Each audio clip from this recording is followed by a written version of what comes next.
हमारे YouTube channel. दोस्तों बात करेंगे हम बीपीएससी प्रधान शिक्षक भर्ती 2024 के संबंध में। यहाँ पे देखिए आप लोग को बता दें कि बीपीएससी की तरफ से एक ऑफिशियल नोटिस जारी कर दिया गया है आपके नया रोस्टर को लेकर के। इसको हम लोग देखने वाले हैं कि इसमें देखेंगे कि सीटों की संख्या यानी कि जो आपकी प्रधानाध्यापक और जो प्रधान शिक्षक भर्ती कराए गए थे उसके दोनों को लेकर के यहाँ पे हम लोग बात करने वाले हैं रोस्टर को लेकर के। और रिजल्ट किस दिन आपका जारी किया जाएगा उसके लिए भी अपडेट आ चुकी है। और देखिए कितने कैंडिडेट ऐसे हैं जो डीवी के लिए तैयार रहेंगे, कितने नंबर आपके आ रहे हैं उसको लेकर के भी बात करेंगे। वीडियो पर बने रहिएगा लास्ट तक, तो सारी जानकारी आपको मिलेगी। जितने भी कैंडिडेट यहाँ पे बीपीएससी प्रधान शिक्षक भर्ती के रिजल्ट का इंतजार कर रहे हैं, और देखिए इस वीडियो के माध्यम से जो भी कैंडिडेट यहाँ पे टीआरई 3 वाले हैं अगर, उनके लिए भी महत्वपूर्ण अपडेट है। इसमें टीआरई 3 से संबंधित भी हम लोग देखेंगे जो अपडेट है। स्क्रीन पे आप देख पा रहे हैं कि जितने भी कैंडिडेट बीपीएससी प्रधान शिक्षक भर्ती के रिजल्ट का इंतजार कर रहे हैं उनके लिए अपडेट। नवंबर के पहले सप्ताह में हेड मास्टर और हेड टीचर का आएगा रिजल्ट है। हेड मास्टर और हेड टीचर का रिजल्ट बीपीएससी नवंबर के पहले सप्ताह में निकाल देगा। गुरुवार को हेड मास्टर की जो है यहाँ पे 6041 रिक्तियाँ 50% आरक्षण नीति के अनुरूप रोस्टर क्लियरेंस के साथ सामान्य प्रशासन विभाग से बीपीएससी को मिल गई है। और हेड टीचर के लिए जो है यहाँ पे 37,000 रिक्तियाँ 50% आरक्षण रोस्टर क्लियरेंस के साथ बीपीएससी को पहले ही मिल गई। इसी के साथ इन दोनों परीक्षाओं के रिजल्ट को तैयार करने का जो रास्ता है वो खुल गया है। अभी 30 अक्टूबर तक यहाँ पे 69वीं एकीकृत संयुक्त प्रतियोगिता परीक्षा का साक्षात्कार चलने के कारण बीपीएससी उसमें व्यस्त है, जिसके कारण इस महीने हेड टीचर और हेड मास्टर का रिजल्ट निकालना जो है संभव नहीं है। दीपावली के बाद 2 नवंबर से आयोग पूरी तरह से इसमें लगेगा और अधिक संभावना है कि 3-4 नवंबर तक यह प्रकाशित हो जाए। विदित हो कि इन दोनों परीक्षाओं का रिजल्ट बीते कई महीने से इसलिए रुका हुआ है। तो यहाँ पे आप देख ही पा रहे होंगे कि नवंबर के पहले सप्ताह में हेड मास्टर और हेड टीचर का यहाँ पे रिजल्ट देने की बात कही गई है। आपको बता दें इसके पहले एक अपडेट आपकी आई थी कि आपको दिवाली के पहले जो है आपका रिजल्ट दिया जाएगा, यानी कि हेड टीचर और हेड मास्टर का जो आपका है। तो यहाँ तो आपका हो गया कि नवंबर के पहले सप्ताह यानी कि दिवाली के बाद जो है यानी कि छठ तक, यानी कि छठ पूजा के पहले आपको रिजल्ट जो है वो मिल सकता है। स्क्रीन पे आप देख पा रहे हैं कि बिहार लोक सेवा आयोग की तरफ से एक नोटिस जारी किया गया है, और ये आपको देख पा रहे हैं कि एक नोटिस जारी किया गया है जिसमें डेट यहाँ पे 25/10/2024 की लगी हुई है।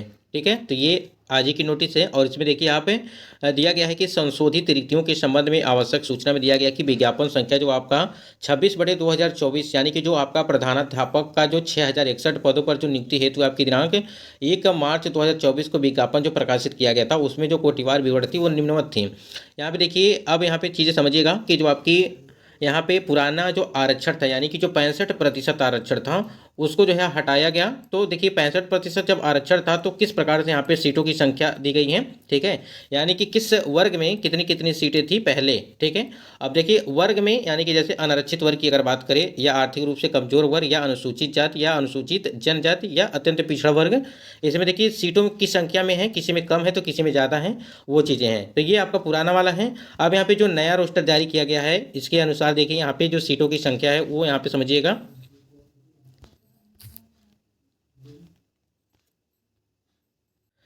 यहाँ पे देखिए जो है कि गौरव कुमार एवं अन्य बनाम बिहार सरकार एवं अन्य तथा संबद्ध अन्य मामलों में माननीय उच्च न्यायालय पटना द्वारा दिनांक 20/6/2024 को पारित आदेश के विरुद्ध बिहार सरकार द्वारा माननीय सर्वोच्च न्यायालय नई दिल्ली द्वारा जो एसएलपी आपकी थी, जो एसएलपी नंबर यहाँ पे दिया गया है, एवं अन्य सदृश वादों में पारित आदेश के फलाफल से प्रभावित होने के शर्त व पूर्व प्रवृत्त आरक्षण प्रावधान के आलोक में विवेचित पद हेतु नियुक्ति संबंधी कार्रवाई किए जाने के संदर्भ में सामान्य प्रशासन विभाग द्वारा यहाँ पे बिहार सरकार के पत्रांक संख्या जो है 17/073 यहाँ पे दिया गया है। दिनांक 22/10/2024 द्वारा उपलब्ध संशोधित कोटिवार रिक्तियों के विवरण निम्न प्रकार से हैं। तो देखिए यहाँ पे देखिए दोनों में अंतर क्या है, सबसे पहले यहाँ पे समझिएगा।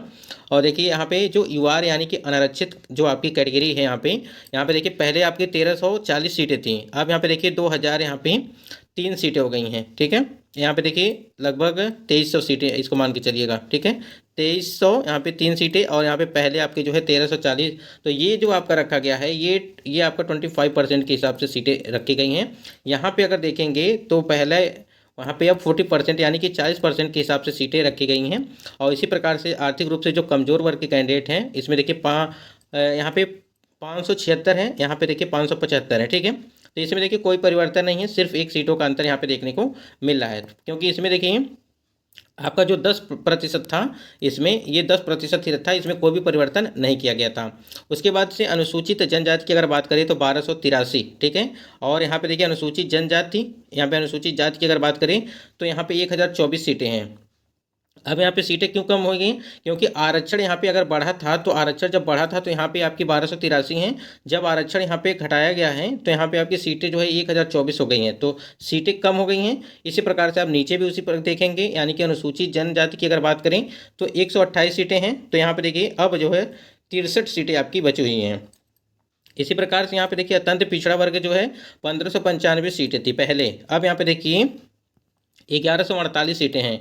तो सभी में यानी कि जो हमने अभी देखा आपका कि एक तो आपका अनुसूचित जाति है, फिर अनुसूचित जनजाति है, फिर अत्यंत पिछड़ा वर्ग है और आपका पिछड़ा वर्ग है, ठीक है। ये जो 4 कैटेगरी है, इसी में जो है आरक्षण आपका बढ़ा हुआ था, और आरक्षण बढ़ने के साथ साथ जब आरक्षण को कम किया गया तो इसमें आपकी सीटें जो है पूरी तरह से सीटें कम हो गई इन 4 कैटेगरी में, ठीक है। और आपकी सीटों की संख्या कहाँ बढ़ी है? जो आपका यूआर कैटेगरी यानी कि जो अनारक्षित वर्ग की सीटें हैं, उसमें जो है वो 25% बढ़कर जो है 40% यानी कि 40% जो है सीटों की संख्या हो गई। तो यहाँ पे जो जितने भी कैंडिडेट यूआर वाले हैं उनको यहाँ पे सबसे ज़्यादा लाभ हो रहा है। जो भी कैंडिडेट अगर यहाँ पे बिहार के होंगे, ठीक है, बिहार के यूआर कैटेगरी में होंगे, उनको काफ़ी लाभ होगा।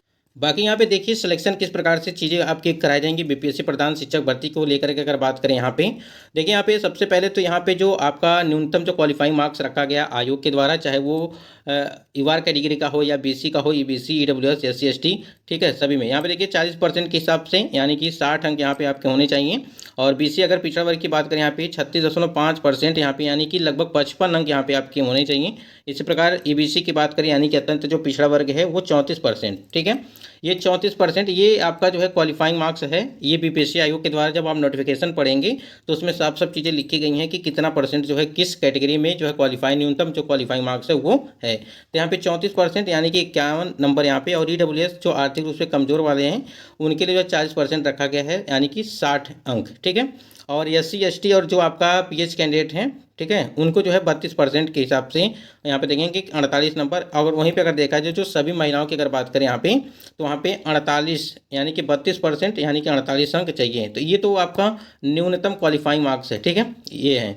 चाहे वो प्रधान शिक्षक भर्ती हो या आपका प्रधानाध्यापक हो, आपका इतना अगर यहाँ पे है, ठीक है। जो भी कैंडिडेट इससे मतलब कि इससे अगर आपका ऊपर होगा, मतलब कि 60 अंक यूआर कैटेगरी, ठीक है, अगर 60 से कम है तो आप फेल हो जाएंगे पहले ही। और यहाँ पे अगर 55 से कम है आपको तो यहाँ पर फेल हो जाएंगे जो बीसी कैंडिडेट हैं। अगर 51 से कम है तो आप ईबीसी वाले कैंडिडेट फेल हो जाएंगे। और उसके बाद ईडब्ल्यूएस के 60 अंक है, अगर यहाँ पे 59 ही है तो आप फेल हो जाएंगे पहले। तो ये आपका जो है न्यूनतम क्वालिफाइंग मार्क्स है, ये आपका आना चाहिए, ठीक है। और आप समझ सकते हैं कि इससे जो आपकी कट ऑफ होगी, ठीक है, इससे आपकी कम नहीं जाएगी, ठीक है। ये आपकी कट ऑफ है, मतलब कि अगर इससे आपका ऊपर अंक आ रहा है तो आप सेफ जोन में हैं, अन्यथा आप पहले ही रेस से बाहर हो जाएंगे, ठीक है। तो जो हमने अभी आपको दिखाया कि न्यूनतम जो क्वालिफाइंग मार्क्स है, देखिए सीटें काफ़ी ज़्यादा हैं, कैंडिडेट कम है, तो इस वजह से जो है ज़्यादा आपकी कट ऑफ नहीं जाएगी। तो इसलिए जो भी कैंडिडेट हैं, अगर आपका क्वालिफाइंग जो न्यूनतम क्वालिफाइंग मार्क्स रखा गया उससे अगर ऊपर आ रहा है 2-4 नंबर, तो आप जो है डीवी के लिए बिल्कुल तैयार रहिएगा और सिलेक्शन बिल्कुल हो जाएगा वहाँ पर।